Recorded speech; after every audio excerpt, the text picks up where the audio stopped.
Hi everyone.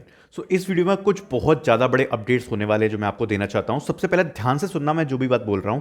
TCS और इन्फोसिस दोनों companies की तरफ से हमें यहाँ हायरिंग्स देखने को मिल रही है। पहले उसके बारे में डिस्कस करेंगे, बट अप्लाई कैसे करना है वो मैं आपको बताऊंगा। अप्लाई कैसे करना है बिना सुने मत जाना, वरना कुछ ना कुछ गड़बड़ी आप कर दोगे, ठीक है। तो ये दो, एक तो बहुत बड़ी अपॉर्चुनिटीज देखने को मिल रही है। सभी को पता है टीसीएस और इन्फोसिस किस लेवल की कंपनीज है, मास बड़ी आईटी एमएनसी से और बड़ी हायरिंग्स करती हैं।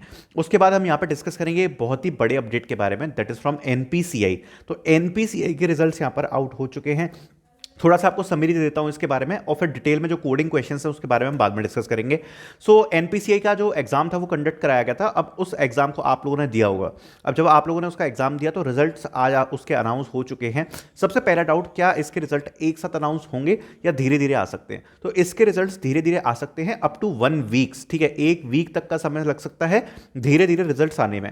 अब इसके बाद इन लोगों ने थोड़ा सा प्रोसेस में चेंज किया है। नाउ ये लोग पूछ रहे हैं कोडिंग असेसमेंट, एक आपका सेपरेट कोडिंग असेसमेंट ये लोग ले रहे हैं।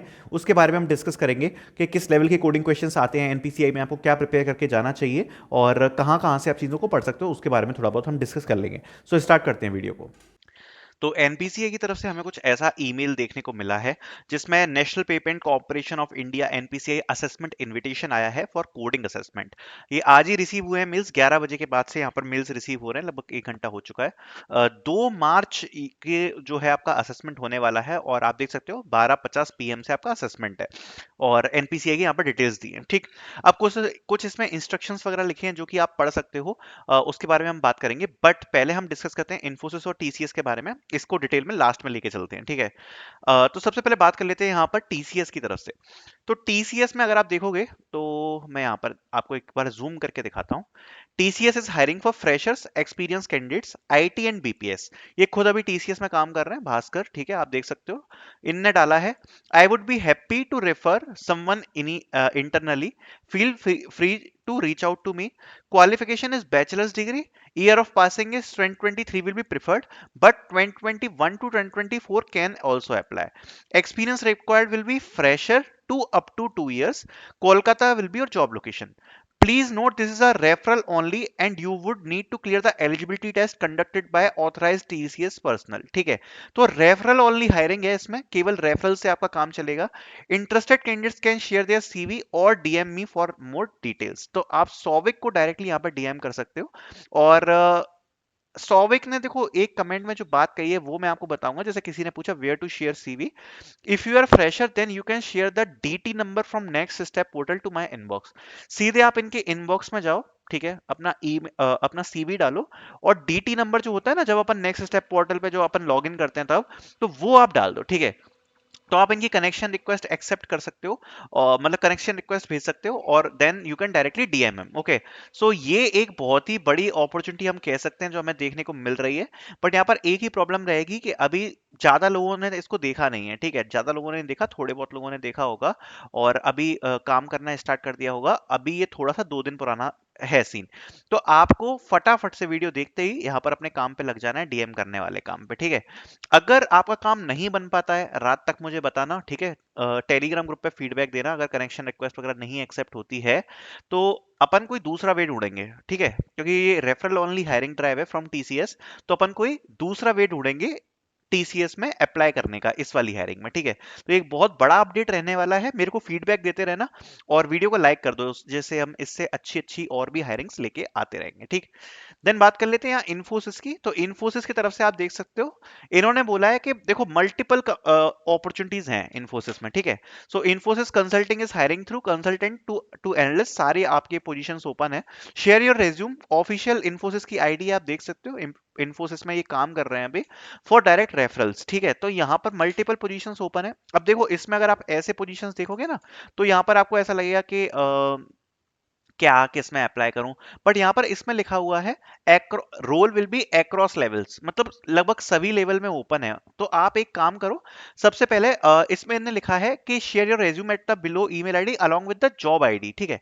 जॉब आईडी की भी इन्हें लेने को कही है। तो सबसे पहले तो आप यहां से जो जॉब आईडीज है ना, इनको चेक करना चालू कर दो, अगर आपके किसी में ये फिट बैठती है या नहीं बैठती है। फॉर एन एग्जाम्पल, जैसे कि ये वाली जो आईडी है 171766, तो ये सो देखो यहाँ पर ये जो मल्टीपल इनने स्किल्स लिखी हैं, आप अपने हिसाब से स्किल्स चेक करो, ठीक है। और इन स्किल्स में आपको ऐसा लगता है कि आप किसी में वर्क, इसमें से किसी में चीज में वर्क कर पाओगे, तो आप डायरेक्टली यहाँ पर इनकी ईमेल आईडी पे शेयर कर सकते हो अपने रेज्यूमे को, ठीक है। जैसे कि आप देख सकते हो इसमें, जैसे कि डेटा इंजीनियरिंग है, और जेन एआई, या फिर data analysis, data science, data engineering, ठीक है। तो AI labs business consultant hire कर रही है data analytics, data science, data engineering वाली स्किल्स के लिए। तो ऐसे मल्टीपल स्किल्स यहाँ पर लिखी हुई हैं, आपको जो सही लगे आप अपने हिसाब से यहाँ पर भेज सकते हो अपना रेज्यूमे इनकी ईमेल आईडी पे, ठीक है। और अगर आपको किसी दूसरे की ईमेल आईडी मिलती है, सपोज अगर आपको कोई दूसरा इन्फोसिस का एम्प्लॉय मिलता है, तो आप उनकी ईमेल आईडी पे भी शेयर कर सकते हो, क्योंकि ये जो जॉब आईडी है ना, ये सभी में सेम रहती है। किसी कोई भी आपको एम्प्लॉय यहाँ पर रेफरल दे सकता है। जैसे अभी मैं वीडियो डाल रहा हूँ, तो हो सकता है इन पे काफी सारे ईमेल्स पहुंच जाए, है ना। ये एक पॉसिबिलिटी रहती है, क्योंकि मैंने वीडियो डाल दी, अगर मान लो 500 बच्चों ने भी ईमेल कर दिया, तो प्रैक्टिकली इम्पॉसिबल हो जाएगा सभी को रेफर करना। क्लियर बात है। तो आप अपने हिसाब से, क्योंकि इन्फोसिस में तो मल्टीपल लोग काम कर रहे हैं, इस वाली पिक्चर को सेव कर लो, और ये वाला जो रेफरल कोड है, इससे आप रेफरल्स मांगना स्टार्ट कर दो इन्फोसिस के एम्प्लॉइज से, तो आपकी हेल्प हो जाएगी, ठीक है। तो ये एक तरीका होता है। बाकी एक चीज और है, अगर आप मेन पेज पे आओगे ना, इन्फोसिस के मेन पेज पे, so let me show you. So main page पे अगर आप देखोगे, तो आपको यहाँ पर ऑल जॉब्स मिल जाएंगी इन्फोसिस की, ठीक है। सो एक सेकंड में आपको शो कर देता हूँ इसमें। ये देखो, ये ऑल जॉब्स मिल जाएंगी। तो अगर आप चाहो, आप इसमें से भी चेक कर सकते हो। और कल मैंने इन्फोसिस की हायरिंग डाली थी, अगर आपको याद हो, जो कि फ्रेशर्स के लिए थी। तो जैसे कि सपोज मैं एक एग्जांपल लेता हूँ, कि सपोज आप ये वाली हायरिंग देते हो, आईटी टेस्टिंग, और यहाँ पर आप देखते हो कि आपको यहाँ पर मैच कर रहा है कुछ, मतलब आपकी रिक्वायरमेंट्स मैच कर रही हैं, तो इसकी भी जॉब आईडी देके आप रेफरल के लिए पूछ सकते हो, ठीक है। तो ये भी एक तरीका है, अगर आप चाहो तो। मतलब वैसे आप देख लेना, तो मैं ये जो मेन पेज है ना, इसकी भी लिंक आपको डिस्क्रिप्शन में प्रोवाइड करा दूंगा, ठीक। नाउ बात कर लेते हैं यहाँ पर एनपीसीआई की। तो एनपीसीआई की तरफ से हमको यहाँ पर कोडिंग का मेल देखने को मिला है। सबसे पहले कोडिंग असेसमेंट का लेवल क्या होगा, तो भाई इसमें लीड कोड मीडियम लेवल के क्वेश्चंस आपसे पूछे जा सकते हैं। तो आपकी जो प्रिपरेशन है वो होनी चाहिए कड़क, क्योंकि छोटी मोटी प्रिपरेशन वाले इसमें काम नहीं टिका पाएंगे, क्योंकि इसका जो क्वेश्चन का लेवल होगा थोड़ा सा हाई होने वाला है। अब जो क्वेश्चंस हैं, बेसिकली पूछे जाएंगे आपसे मोर और लेस एल्गोरिथम्स थे, ठीक है, एल्गोरिथम्स से। अब किस टाइप के एल्गोरिथम्स भैया, तो सीधी सीधी बात है यार, एरे और स्ट्रिंग्स सबसे इंपॉर्टेंट टॉपिक्स हैं। एरे और स्ट्रिंग्स की मैनिपुलेशन के ऊपर ही क्वेश्चन आएंगे। बट जो क्वेश्चंस का लेवल होगा काफी अच्छा खासा होने वाला है। अगर आपने लीड कोड पे 200-300 क्वेश्चंस की प्रैक्टिस नहीं मार रखी है, तो कल तो आपका टेस्ट ही है, कोई फायदा है नहीं, एक दिन में तो क्या ही उखाड़ लोगे, ठीक है। तो 200 300 400 अगर आपने क्वेश्चंस कर रखे हैं, तो कल का टेस्ट आपको हेल्पफुल लगेगा। और अगर नहीं है, तो सीधी बात है, एक दिन में आप कुछ भी नहीं कर सकते। अगर आप चाहो कि आज से प्रिपरेशन स्टार्ट करके कल का टेस्ट निकाल लो, इम्पॉसिबल है। सीधी बात मैंने आपको बता दी, अगर 300 400 क्वेश्चन के आसपास आपने कर रखे हैं मीडियम लेवल के लीड कोड पे, आपका काम बन जाएगा, ठीक है। इसके अलावा कोई सजेशन नहीं है, क्योंकि कल तो टेस्ट ही है, तो इससे ज्यादा तो क्या ही बोल सकते हैं ना। So that's it about NPCI, okay. और कोडिंग असेसमेंट के बाद यहाँ पर आपका सीधे टीआर होता है, ये भी मैं आपको बताना चाहता हूँ। लेकिन प्रोसेस जिस स्पीड से चल रही है, तो ऐसा लग रहा है कि टीआर भी आने में काफी ज्यादा टाइम लग जाएगा। बाकी असेसमेंट तो आ ही चुका है, एनपीसीआई कंपनी सही है, तो आप लोग इसमें कोडिंग असेसमेंट दे सकते हो, उसके बाद अपन टीआर का वेट कर लेंगे, ठीक है। So thank you so much for watching.